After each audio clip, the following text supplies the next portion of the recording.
Assalamualaikum warahmatullahi wabarakatuh. Perkenalkan, nama saya Khofifah Nurunisa. Di sini saya akan membahas tentang teori perkembangan dan implikasi dalam pembelajaran. Jadi, teori merupakan seperangkat gagasan-gagasan untuk menjelaskan suatu fenomena yang sifatnya selalu berkembang atau dinamis seiring adanya perkembangan ilmu pengetahuan. Dalam teori perkembangan itu terdiri dari 4 teori, yaitu teori psikoanalisis, behaviorisme, kognitif, dan humanistik. Jadi teori psikoanalisis itu adalah teori yang berusaha untuk menjelaskan tentang hakikat dan perkembangan kepribadian manusia yang mengutamakan motivasi, emosi, dan aspek-aspek internal lainnya. Tokoh yang mengusung teori ini adalah Sigmund Freud. Menurut tokoh tersebut, kepribadian tersusun dari 3 komponen, yaitu ID, ego, dan superego. ID adalah ada sejak lahir dan terdiri dari insting dan dorongan mendasar yang mencari kepuasan tanpa menghiraukan konsekuensinya. Dan ego adalah mulai berkembang selama tahun pertama kehidupan. Ego tersebut terdiri dari proses mental, daya penalaran, dan pikiran sehat yang berusaha membantu ID menentukan ekspresinya tanpa mengalami masalah. Dan ketiga itu adalah superego yang berkembang dari puncak kedewasaan, identifikasi, dan model orang tua serta dari masyarakat. ID dan superego itu saling bertentangan, mengakibatkan kesalahan, kegelisahan, dan gangguan pada individu. Implikasi dari teori perkembangan psikoanalisis terhadap pendidikan itu adalah manusia memiliki keinginan dan kebutuhan dasar. Dalam memenuhi kebutuhan dan keinginan tersebut, hendaknya memerhatikan beberapa hal, yaitu motivasi peserta didik agar menghargai dirinya maupun orang lain. 2. Mengembangkan kecerdasan majemuk siswa. 3. Menerapkan sistem education for all. Dan kedua itu adalah teori behavioristik. Aliran psikologi yang memandang perlunya perilaku yang dapat diamati. Ciri dari behaviorisme itu adalah mengutamakan unsur-unsur atau bagian yang bersifat mekanistik, menekankan peranan lingkungan, dan mementingkan pembentukan respon dan menekankan pentingnya latihan. Adapun tokoh dalam teori ini adalah E.L. Tolkien, Ivan Pavlov, dan B.F. Skinner. Teori yang dikembangkan 3 tokoh tersebut adalah koneksionisme, classical conditioning, dan operant conditioning konektuisme. Teori yang dikembangkan E.L. Tolkien dengan menggunakan objek percobaan kucing dan kotak puzzle menyatakan bahwa belajar terdiri melalui proses latihan dan kesalahan, yaitu interaksi antara stimulus dan respon. Dalam percobaan kucing, belajar membuka kotak untuk mendapatkan makanan melalui percobaan berulang, hingga akhirnya bisa membuka kotak dengan cepat. Terus ada classical conditioning, prosedur penciptaan refleks baru dengan cara mendatangkan stimulus sebelum terjadinya refleks tersebut. Teori yang dikembangkan Ivan Pavlov melalui eksperimen dengan menggunakan anjing, yaitu awalnya anjing hanya mengeluarkan air liur atau refleksi alami saat melihat makanan, kemudian membunyikan lonceng atau stimulus netral. Setiap kali makanan diberikan, setelah beberapa kali pengulangan, anjing itu mulai mengeluarkan air liurnya hanya dengan mendengar bunyi lonceng meskipun tidak ada makanan. Ini menunjukkan bahwa bunyi lonceng telah menjadi stimulus yang dipelajari yang menyebabkan respon terkondisikan, yaitu keluarnya air liur.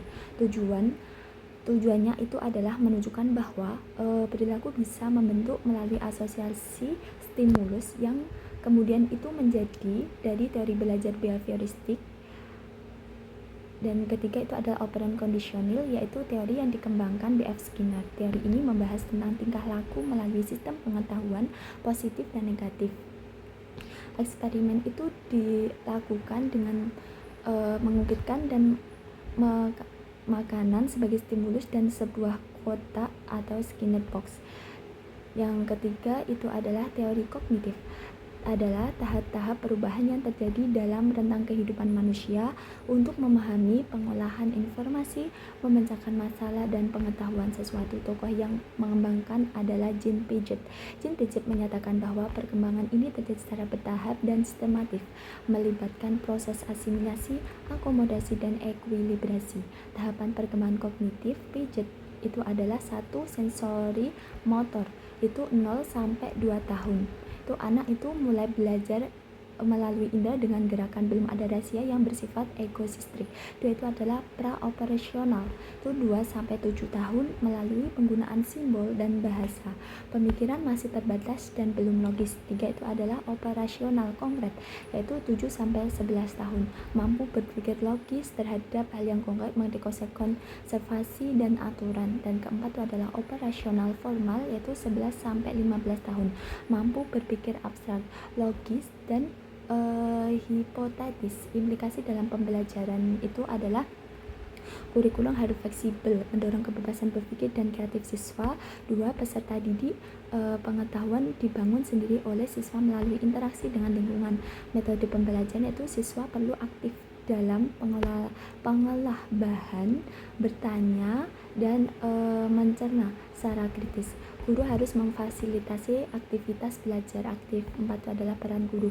Guru bukan sumber utama pengetahuan, melainkan fasilitator yang menciptakan suasana belajar aktif dan konstruktif. Keempat itu adalah teori humanistik, menekankan pada keunikan dan aktualisasi diri. Tokoh yang mengembangkan adalah Abraham Maslow. Kebutuhan manusia itu bersifat hierarkis. Setelah kebutuhan fisiologis terpenuhi, rasa aman, kasih sayang, penghargaan, terus rasa bebas, aktualisasi diri. Psikologi dalam pembelajaran itu adalah rasa nyaman. Itu penting bagi siswa untuk merasa aman dan nyaman agar bisa belajar optimal. 2. Kasih sayang, siswa butuh perhatian dari guru dan orang tua. Ketiga itu adalah harga diri, siswa perlu merasa dihargai untuk menumbuhkan kepercayaan diri. 4 itu adalah rasa bebas, yaitu lingkungan belajar harus demokratis dan bebas tekanan agar siswa berkembang aktualisasi diri. Siswa ingin mencapai potensi penuh mereka tergantung pada pemenuhan kebutuhan dasar lainnya. Kebutuhan hierarkis manusia tersebut itu berimplikasi dalam proses pembelajaran. Guru dituntut memperhatikan kebutuhan dasar peserta didik dalam mengajar seperti kondisi siswa, karakteristik individu siswa, minat dan motivasi. Jadi pemahaman tentang teori-teori perkembangan itu sangat penting dalam dunia pendidikan karena memberikan dasar ilmiah dalam memperlakukan dan membimbing peserta didik sesuatu tahap perkembangan mereka. Keempat teori tersebut itu menawarkan sudut pandang berbeda namun saling melengkapi dalam menjelaskan proses tumbuh kembang individu. Jadi bahwa pembelajaran yang efektif tidak hanya berfokus pada aspek kognitif, tetapi juga harus memperhatikan aspek emosional, sosial, dan kebutuhan dasar siswa. Guru perlu menjadi fasilitator yang peka terhadap kondisi psikologi siswa, mampu menciptakan lingkungan belajar yang aman, terus menyenangkan, serta mendorong aktualisasi diri peserta didik. Dan semoga materi ini bermanfaat bagi kita dan kita semua, terutama yang sedang belajar atau bekerja di dunia pendidikan. Sekian, wassalamualaikum warahmatullahi wabarakatuh.